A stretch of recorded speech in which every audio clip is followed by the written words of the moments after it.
Hello, welcome back to Rogue Startups. I'm your host, Craig Hewitt. Today, I'm joined by Ryan Musselman. Ryan is an absolute authority on social selling and selling on LinkedIn. As part of our continued LinkedIn series, we're going to be talking about the psychology of selling. You'll see really quickly in this interview, Ryan knows his shit. He knows a lot about selling, and he does it very gracefully. I can't think of a better person to bring on to talk about how we all can create content that moves people from kind of lurkers and fans to interested opportunities to customers than Ryan. We go super deep and we go super broad, and how we all can use this as mostly like SaaS founders, how we can use LinkedIn to grow our business. And it's just a really great conversation. So I hope you enjoy this interview with Ryan Musselman. You know when you find that perfect partner for your business, the person you say, shit, where has this person been all of my life? I found that a few years ago with Clearly Design and Francois, who has helped us design almost the entire Castos web application, mobile app, WordPress plugin, and marketing site.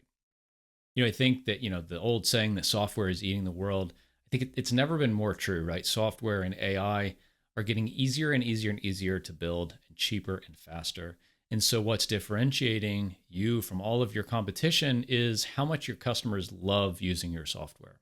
It's not good enough anymore to just have good software. People have to absolutely love it.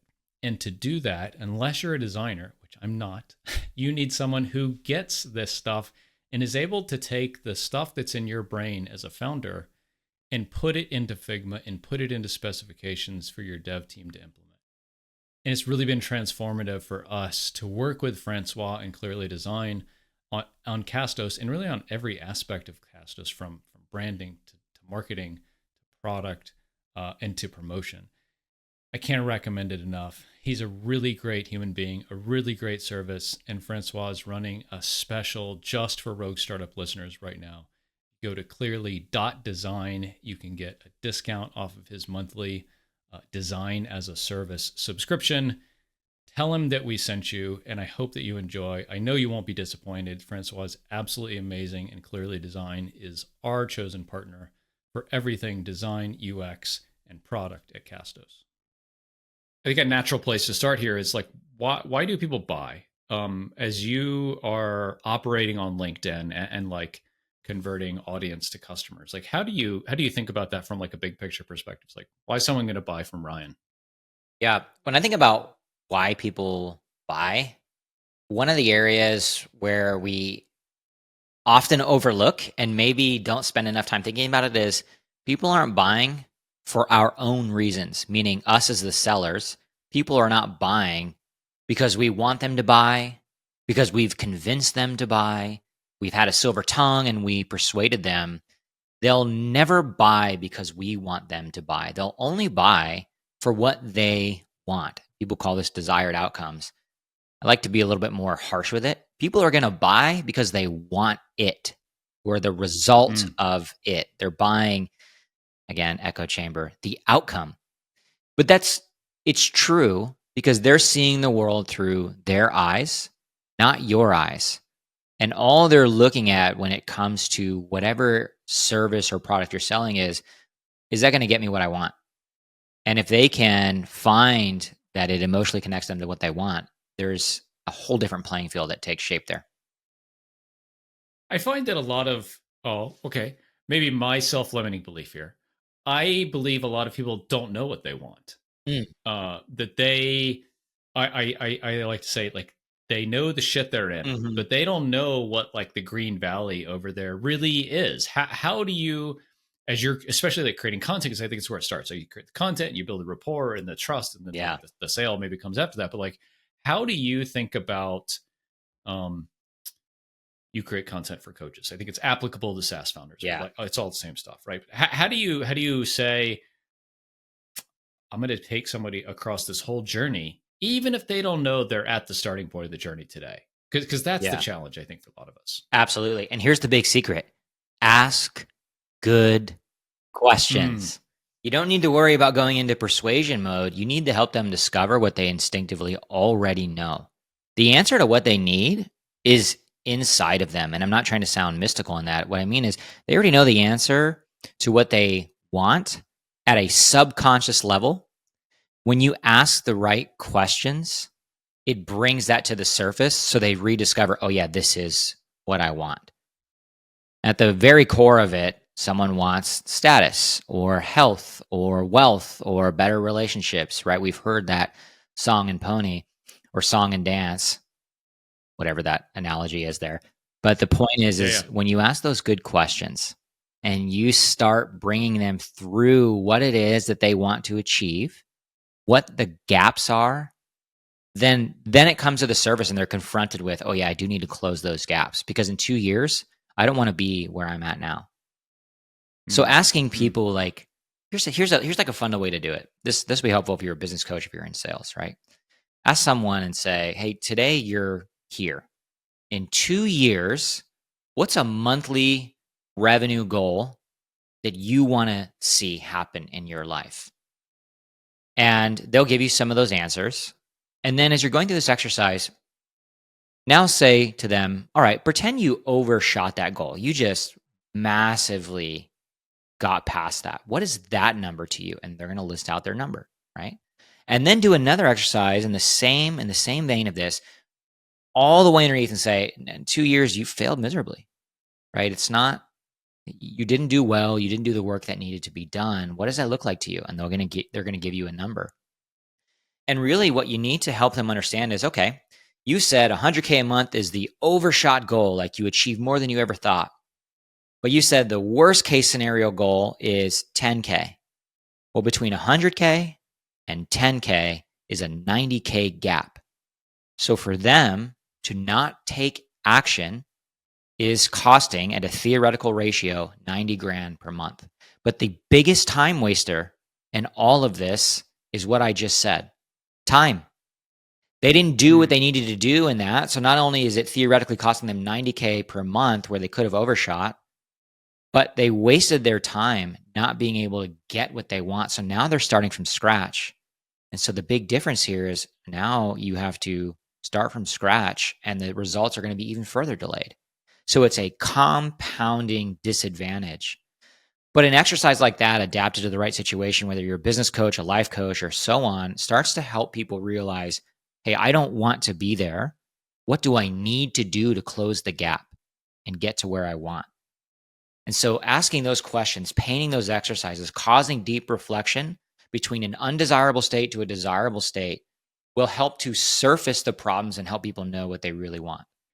And on again, this is part of our LinkedIn series. On a application of this to LinkedIn, this is a post topic, right? This is a post is, imagine you're here and then imagine you're here, making your viewer, listener, what our audience think about this stuff. And then if you get into a sales conversation with them, they've already kind of explored this mentally. Yes. Is that the kind of path that you look at? Absolutely. Because at that point, they're confronted with the problem. They have an idea of what they need to do.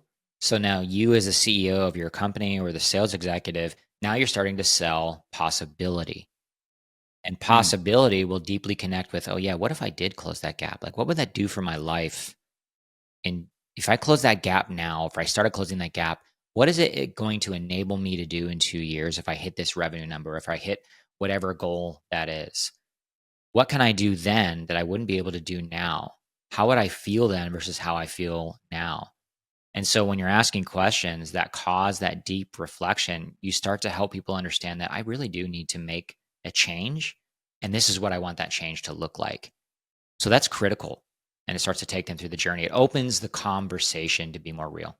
I think one of the places I, as both a salesperson and a coach, and as a customer and a purchaser of things, is it largely comes down to how much confidence do I have that you can take me to that promised land, right? That's Yes. ultimately what it comes down to, right? From a, again, kind of LinkedIn content perspective, how do you think about this to kind of pre overcome that objection Yeah. so that the sales process easier because like the best, right, is like we're selling our Castos production services. I get on a phone with somebody who knows me and knows our service, and they're like, look, just tell me how to pay you. Like, just like, I know you guys do a great job. Like, that's what you ultimately want, because that has then been overcome already, because they know me, they know the kind of work we do. There's referral, maybe something like that. But most of the time we're not selling in that situation. So like, how do you think about the whole, like the content journey and kind of LinkedIn as a platform to kind of pre-overcome that objection of like, can Ryan really deliver what I want? Have you ever heard someone say, sell the outcome? Mm. It's common LinkedIn advice and common advice in the world. Sell the outcome, sell the transformation. I disagree with that advice. I believe you should sell the path to the outcome, sell the path to the transformation. And we're asking people to take too much of a bet when they see our free content, and then we lead them to, let's call it a 10K offer. The gap, the chasm of trust isn't there yet for them to make a decision like that. I'm not saying it's always like that. Sure, people make decisions and they buy things that are even more expensive than 10K. But on a more consistent, rigid, gritty sales process, that gap is too big. And what you're trying to do is sell this big outcome with some form of a guarantee. This might resonate with many people who are listening to this. Instead, sell the path that gets them there. And here's what I mean by that. If you're selling just the outcome, then you're trying to have them jump over this trust chasm that isn't established. But if you build a swing that helps them meet in the middle, build some momentum to that outcome, then it's going to be better. So for me, and in my own experience, I help people, coaches specifically, craft their 10K offer. But I don't just start selling my own 10K offer to them to help them do this. I have them meet me in a workshop format or a live speaking format or a one-to-one environment where I'm not focused on selling to them. I'm focused on empowering them to think about their problem, reflect on their problem, overcome the gaps that they need to get to. And so you think of it as a swing. What I'm doing there is outlining the transformation through the path, meaning, hey, if you want to get to this 50K a month business, okay, step one, we have to fix your lead flow. And there's 3 ways we do that. One, we create leads from scratch. So do you know how to create leads from scratch? Grade yourself on that, right? A, D, F, whatever that is. 2, content leads. If you're posting content, do you get leads from content? 3, curated leads. Do you know exactly what to say to someone to make them a lead or move a lead through a process to a yes? So we go deep in that category and we outline how if we fix that particular path with whatever it is, the training that I'm going to give them, then we can move on to the next checkpoint, which is conversion. So we've got the leads, now we've got the conversion. I'll walk them through a series of questions. Then we walk them through the final checkpoint, which is building your enterprise. Now there's a story, a path. We're getting the leads, we're converting the leads. Now we've got clients. How do we service them? How do we do it in a way where we're not working 80 hours per week? How do we do it in a way that can strategically expand with new partnerships or affiliate programs? So now we're thinking about the totality of our business, and we've seen the pathway of solving critical problems along the way in order to get to that high income per month outcome that we're seeking. But if I don't unpack the leads and the conversion and the enterprise, and I just say, we're going to get you to 50K per month, it feels a little too pie in the sky. Almost as if I was on this playing field with them, met them where they're at, then I left it and went in the sky and I said, hey, just come up here, just jump up here with me. Yeah. But they can't get that. They can't get that. Or they You can't know see that. So a lot of folks listening to this will be running like B2B SaaS businesses, and I think it's maybe even more so applicable. This concept is more so applicable to that, because what's happening is, like, you know, we sell enterprise SaaS. We have folks in our pipeline right now where, like, the analogy is absolutely the same, right? It's like you have content, it's the website, it's shit on LinkedIn, whatever it is. They come in, and that kind of workshop or exploration is the demo, right? Yeah. It's the discovery call and or the demo, and that's where you're talking about that path. It's like, hey, what's your problem? You do, you know, development there, then you show that path, which is the product. In our case, it's the SaaS application. To say this is the vehicle that will get you kind of to where you want to go. Yeah, I think that this is the psychology of a demo is often underrated. in most like B2B SaaS environments. And it is like I always say, like, you want to get someone kind of pissed off at the beginning, right? You want them to like deeply understand the pain that they're in right now. And then you turn the page and go, like, this can solve that pain you're in. Yeah. And that really is like that path or vehicle you're talking about. Can we? I want to tap into that for a second. In my opinion, Yeah. the number one thing, the number one mistake, or one of the biggest mistakes I think a SaaS company makes is calling the demo a demo. Like, schedule a Yeah. demo, come and do a demo. That's all that ever screams these days is, oh, cool, a sales call, right? You're just trying to Yeah. sell me and show it to me. Call it something different, right? Think red velvet here, right? I still think red velvet is different, but I know it's chocolate cake. It's just red. The whole point of what I'm saying is that you are calling it a demo. Everyone knows what a demo is. That language is dull. It's worn out. It screams sales call, pitch, and so on. How convenient they're going to show me a demo. Solve a problem, something relevant to that, and call it something to your pathway to X or how to solve for X. The demo is inherent in the lesson of the how to.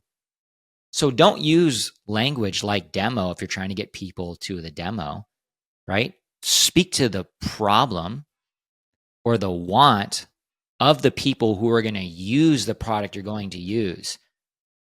And just that subtle change there, I think, should improve opt-in rates, should improve the discussion, the agenda, right? It should be a little bit more freeing and a little bit more inviting to people who know that they need your service, but maybe haven't pulled the trigger. I totally agree. I go so far as to say that especially in a B2B like enterprise situation, I don't want to show my product at all Mm, in the first mm. call, because I think that's not the point. Right? The point is not this button does this and the report looks like that and this is the sign-in page. Like, the point is for the customer to deeply understand their own problem, maybe first, right? And that's like the discovery phase. And then this generally, am I like a good fit for that? Right. And I think that's a 30-minute call, right? Like a first call should not be more than 30 minutes. This is discovery. And if you're showing your product in that first 30-minute call, you largely are missing an opportunity. Do you agree? Yeah, I think there's probably qualifications we could put around that too. I think it's great to Mm, have the discussion and listen to what they're saying. What are you building towards? What have you tried that you thought was going to work so well, but for some reason isn't? Right? Whatever those questions are relative to the rapport you're building on those calls, amazing.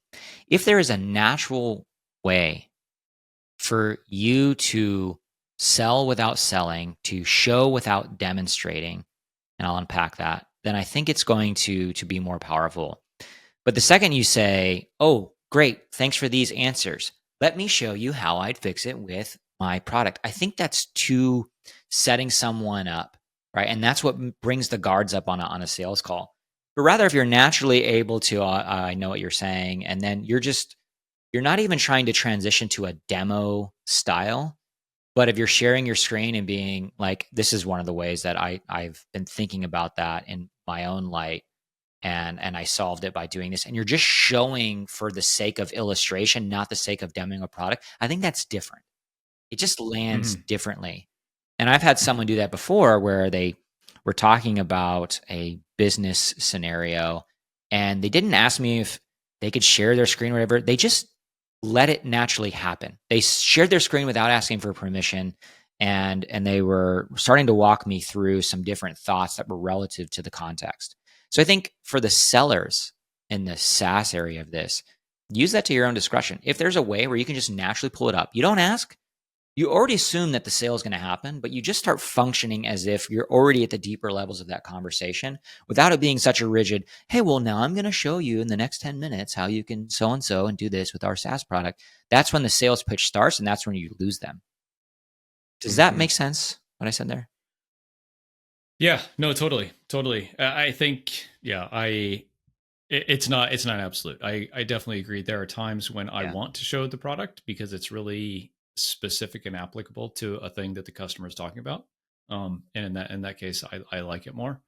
I also, just from a sales perspective, like setting up a separate, I'll call it demo call, where all the stakeholders are involved, because largely that doesn't happen on the first call. So just from a kind of sales mechanics perspective, like showing off your product to just one person in an enterprise situation is kind of a waste of time, I think.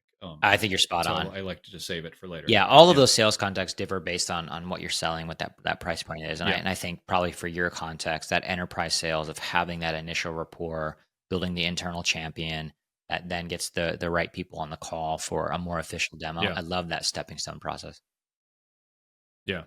Cool. Okay, so we set the stage, I think, really well for kind of what we're doing here, right? Like, what are we doing? What's the goal of like creating content on LinkedIn to attract great fit customers for us, whether you're selling coaching or SaaS or agency or whatever. The next step in our listeners' minds right now is like, Craig, can you stop fucking around and tell me how I can actually do this thing so that my time on LinkedIn results in money in my bank account, right? Because that's like ultimately what we're all about. I don't think any of us want 100,000 followers who want a thriving business. So maybe let's start exploring that. Let's start exploring like we've talked about kind of questions we can ask and painting the picture of kind of where someone is now in the transformation. Better word for it. But I think a lot of people drop the ball there. Like, let's assume they can create content in their niche. Largely, that doesn't result in customers just because they created great content. Where do you see people drop the ball? Yeah, I think one of the biggest misconceptions today, and you hear this from a lot of large creators, is that, oh, my business is organic only. It's all inbound from my content. And that is actually a more nuanced message than we might perceive, because on the surface, we're seeing large influencer, lots of engagement, great following, great comments. People love this person. And it sends the message of, if they can do it, I can do it too. And it's not so much that someone can't do it or replicate that success, but that influencer is still direct messaging people. They're still going through a sales process of their own to curate and create leads. And so one of the things that I commonly hear, I also think is a dull message these days, is get leads, in air quotes. I hear everyone say get leads. Better to create a client. Getting leads versus creating a client. Okay, well, how do you create a client? Sure, you're still posting. You're still staying active in terms of making sure your content is out there. But what it's doing, and what you don't recognize or see initially, is that it is warming people up. Cold readers are becoming warm leads, but that doesn't mean they're raising their hand to message you to speak about your service. It just means that they're starting to become more present to the problem they have and the context or solution of how you can solve it. And so be mindful of the people who are engaging with your content, looking at your profile, connecting with you, and begin messaging with them, not to sell them to get on a call, not to ask them, what's your biggest problem in the past 90 days? Ask them a simpler question. Hey, John, or hey, Craig, what are you building towards these days? Hey, Craig, thanks for connecting. What are you building towards these days? Let him say it. Let him answer the question, right? Or, hey, Craig, thanks for connecting. Thanks for connecting. Do you post content on LinkedIn? Start the rapport building process.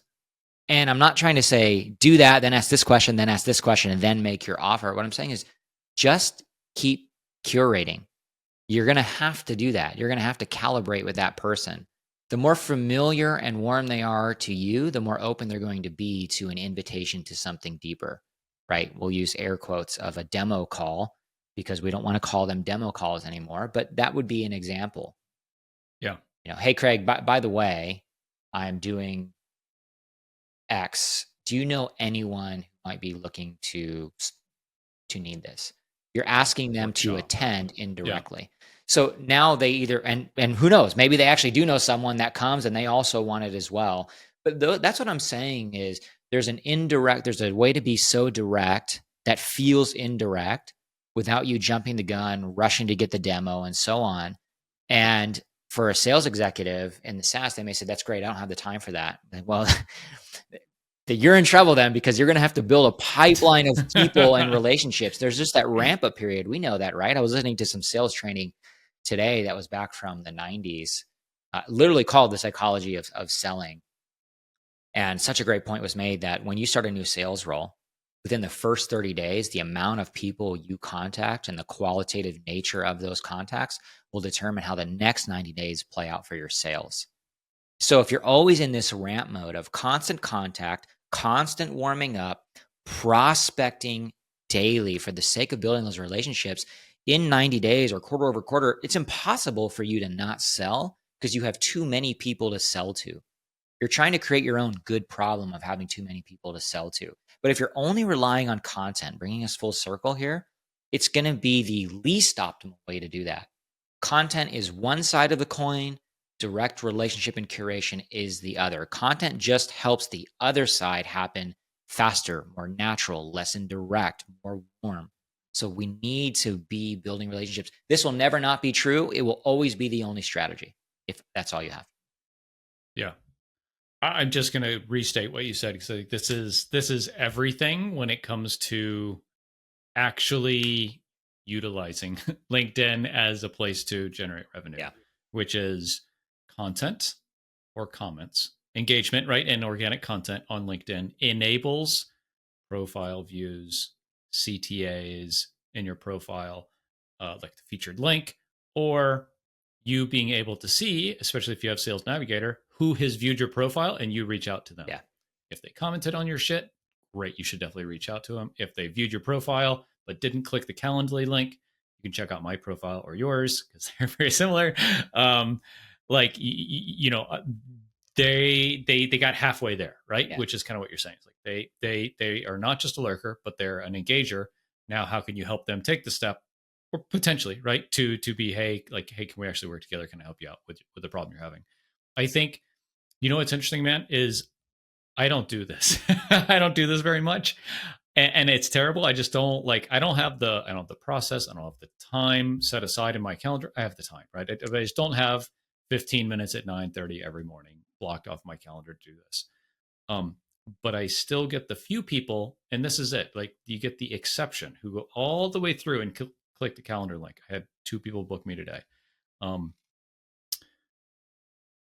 but that's the exception. I'm losing 10 people a week probably who view my stuff, check out my profile. If I DM them, it would potentially turn into a conversation and an opportunity. Yeah. But I know I'm leaving a ton of opportunity on the table. Yeah. By not. Well, let me tell you, as almost a 65,000 follower account, I still message daily.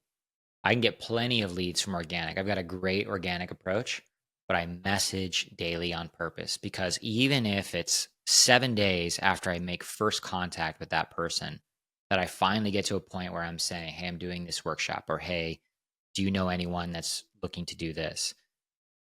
It's just so powerful, so powerful. And I did it all week for a workshop that I'm running.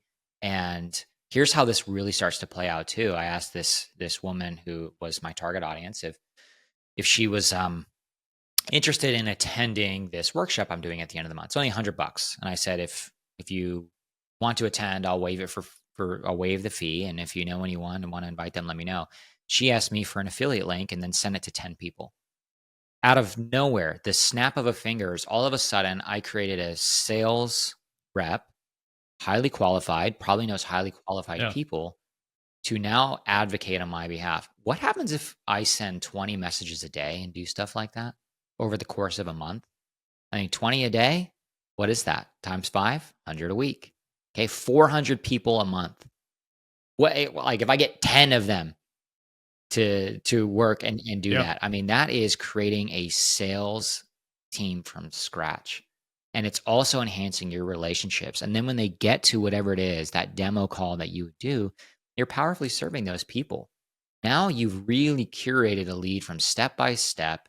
You've been resourceful in your approach, and you're just going to see astronomical results from that. And it's a matter of just dialing that in. Do you only engage with folks who've kind of come inbound to you in one way, like liked a post or checked out your profile or kind of sent some kind of signal there, or are you going into like Sales Navigator and like filtering based on criteria and stuff? I mean, you might be at a different. You're definitely at a different spot than I am. Like I do both now. I was very both. anti doing Okay. that before because I bought into the organic only rhetoric, and I thought that cold outreach is the worst thing in the world, and cold outreach is the greatest thing in the world. It's the worst thing in the world when you do it the wrong way. You do it the right Ooh. way, it's amazing. And what that really means is you're not reaching out to someone to try to sell them on the spot within that hour or the same day. Right now, here's how my cold outreach goes. I just connect with you. I don't even send you a message. I just connecting. If they connect, great. They're qualified in one way by connecting. I'm targeted with who I connect with. And then I may engage with their content, still not sending them any messages. Or if I am feeling it, I may send them a message saying, "Hey, great post, by the way. Good to connect with you." That's it. Let Yeah. it go for a few days. But the goal here is you just have a ramp up period where you do that. And then 7 days later, you now have a pool of people that didn't know you existed, have become familiar with your existence through your engagement of their content, through maybe a very simple message after connecting, that you can now decide, hey, I'm just going to go for it, invite them to we'll use demo in air quotes again, but whatever that is. And now your connection rates for that person going a step deeper with you should be far deeper. And that changes cold Mm. outreach in so many ways. And it's Yeah. very uninvasive. Not to mention the fact that when you are when you're connected and in a DM conversation with someone, they are more likely to see your content. So it's like this reinforcing kind of cycle that happens. Yeah, and it's a myth for someone to say sales is only getting harder and harder. That's incorrect. Sales is getting easier and easier because you can connect with more people. Old school selling was phone calls or driving to the office somewhere, right? Meeting them cold. That's hard. I can't imagine Yeah. selling in that environment. That means you got to hang out at bars, networking events, and so on. I know people still do that, but my point is selling has actually become easier. People just get lost in the people process of selling because they think that they lead with selling rather than leading with the conversation, rather than leading with familiarity, rather than leading with warmth. If you just jump to the sale, no wonder you hate sales outreach and no wonder you hate to receive sales outreach. You're just not in that Yeah. mind state. But think about the times where you've bought from someone before, where maybe you weren't even thinking about buying from them in the first place, but you got more and more familiar with them, their product, their solution, how it ties to what it is that you want to achieve. And then you ultimately bought. Like, reflect on that, replicate that process. The more warmth you create, the better it is. And you can create it faster if you're not just posting and waiting, but if you're posting and engaging. I think this is so important because especially technical founders, love you technical founders, but you have like this allergic reaction to receiving cold email and cold DMs.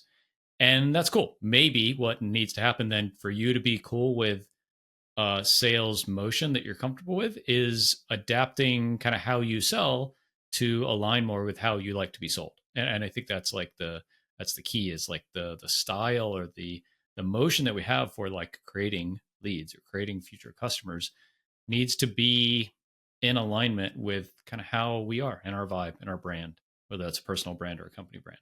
So I totally think there's a whole bunch of ways to do this. Some super aggressive, some super passive. It's got to kind of vibe, if you will, according to my 13-year-old daughter, with with who you are and how you want to operate. So there's no single right way. Like Ryan Musselman's way is not the only way, right? My way is not the only way. It has to sound good coming out of your mouth. Is like the gist. Yeah, cool. Okay, so we're creating organic content that then feeds profile views, comments, opportunities for DMs, and for people who've interacted with your stuff, and using something like Sales Navigator to create a list of ideal clients who haven't yet interacted with your stuff. Engage with them; they're more likely to see your stuff. Feeds this virtuous cycle. LinkedIn as a platform. What are you most excited about as we record this on July 10th? And what are you most scared about? When it comes to LinkedIn as a platform, I'm most excited about their embracing of video. Now, I hope that they have a different way of handling video compared to what you see on the TikToks of the world and so on. I don't know what that is per se or how to describe that yet, but what I hope they do their best to defend against is just basically the migration of videos that are popular on one platform coming over to another for the sake of entertainment value versus the natural backdrop of professional education, learning, growth, and development that is inherent on LinkedIn. I'm not saying that entertainment value doesn't have value in and of itself, but I just hope it just doesn't become another replication of what's working somewhere else. I'd love to see Mm, how it can be deeply connected to service offerings of that person and their profile. How can they tie it back and add a new level of commerce or a new level of education? I'd love to see some form of that, just a little bit more advanced thinking. I'd love it if they would test the waters with this and be a creator first platform that leans into new and creative ways to monetize video or leverage video to monetize a service. So that's my hope. Where I get concerned with LinkedIn is that they're distracted. They created LinkedIn games, which I don't think anyone was asking for. They took away pinned comments from creators, which I think people loved, and they said people didn't. They've overinvested, my opinion, into AI. Getting those badges, I understand getting those community badges by responding to those collaborative AI articles is a thing.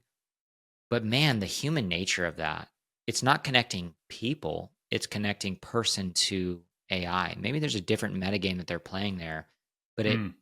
the idea of connecting is lost in translation of that. That's really someone disconnecting from people to go to respond to an AI generated article in order to showcase their expertise. But it turns in this free for all where the actual lesson is lost. People are going there just to engage to get their badge, not going there to engage to connect, or we'll use LinkedIn's own language to link together. Mm. So it's being lost. And I think those initiatives like creating games, that is not the target audience for this platform. LinkedIn games, removing comments. Sometimes I think they don't lean enough into their power user, which would be you and me who are selling on this platform, creating on this platform, leveraging this platform. If they did, pinned comments would still be here. I think there would be better commerce plays for us as service providers. YouTube did this magically when they started leaning into better live stream monetization. They started adding all these different ways in the platform for the creator to monetize. I feel that if anyone understands creator first, it's YouTube. A bit of a bias. I did Hmm. work there, but my point is they are leaning into the creator's ability to create. So important. I don't have. I totally agree with what you say. I think video is so important, and I don't have this fully fleshed out yet. So maybe we can kind of wrap on it a little bit. Yeah. I think there is this combination of YouTube and LinkedIn that is ultimate selling machine. Maybe for the next couple of years, probably, right? Like I think LinkedIn probably has a lifespan as kind of the platform. I think it's definitely that place right now in the B2B environment. Can't imagine it being something else. So, but I do, all these things have life cycles. So like it has one. I think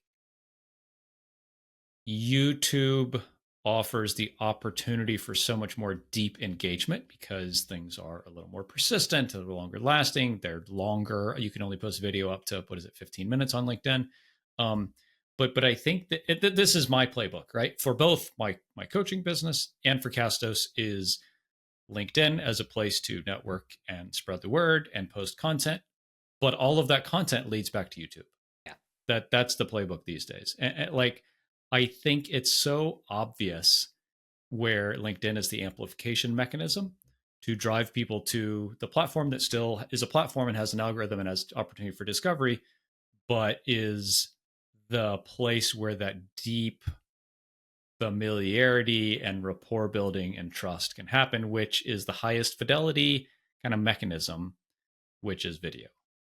Yeah, I agree. Video is always going to be the most powerful medium when it's not directly in person because Yeah. you're making eye contact, you're seeing the face, you're hearing the voice, everything from inflection, deflection. All of those things can be controlled. And it's just that human element that will never, ever go away no matter what. And the same way we sell by connecting and breeding familiarity is the same way people are always going to connect with you. The relationship factor will never not be the and only factor, or at least the most dominant factor in this. Video helps you deliver that at scale. That's why it's easier to sell. You can sell through video. Social selling is not some kind of niche thing anymore. It's the new way, just like the old way was going door to door, call to call, office to office. And now it's just been reinvented. It's still door to door, call to call, office to office. It's just reinvented at scale. So it's faster and easier through social media. And when we understand that concept, start planning our marketing activities to adjust to that. Yeah. Yeah. Love it. Love it. Brian, as we wrap up, like maybe what is one thing that you would want to leave folks who are playing around with LinkedIn? What would you leave someone with? Say like, hey, let's get serious about this. Here's how you go. Yeah, I would go all in, and here's why. We talked about social properties here. There's any number of social properties from TikTok to X to LinkedIn, Facebook, YouTube, and so on. But social selling, the art of selling in any capacity or any industry, lean in to the platform. I'm not an advocate for LinkedIn only, but what I'm saying is master one platform.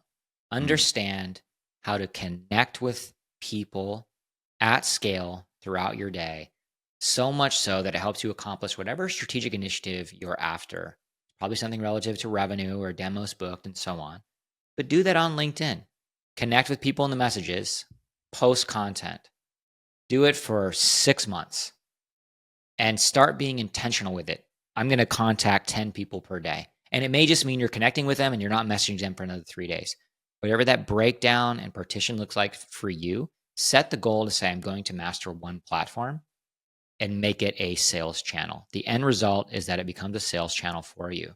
And from there, the next KPI is then if it's a sales channel, how do I make it a meaningful sales channel or more meaningful sales channel? And you can expand your KPIs accordingly.